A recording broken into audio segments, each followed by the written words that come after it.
নমস্কার। রম্য গল্পমালার পক্ষ থেকে সকল শ্রোতা বন্ধুদের জানাই স্বাগত। আপনাদের সাথে আমি রম্য মাইতি। আজ শোনাতে চলেছি ছন্দের জাদুকর কবি সত্যেন্দ্রনাথ দত্তের লেখা কবিতা গ্রীষ্মচিত্র। ছবি সংগৃহীত। কবিতা পাঠে আমি রম্য মাইতি। আজকের কবিতা গ্রীষ্মচিত্র।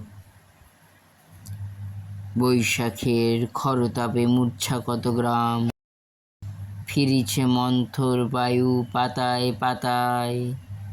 মেতেছে আমের মাছি, পেকে ওঠে আম, মেতেছে ছেলের দল পাড়ায় পাড়ায়।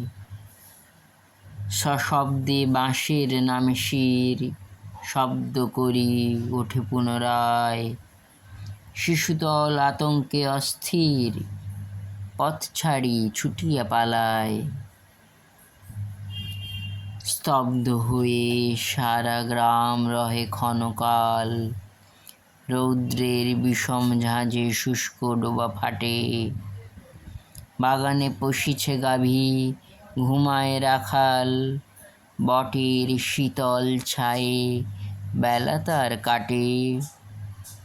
পাতা উড়ে ঠেকে গিয়ে আলে, কাক বসে দড়িতে কুয়ার।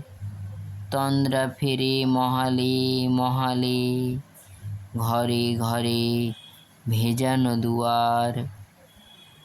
কেমন লাগলো আজকের পরিবেশনা? কমেন্ট বক্সে অবশ্যই লিখে জানান। কবিতাটি ভালো লাগলে লাইক এবং শেয়ার করতে ভুলবেন না।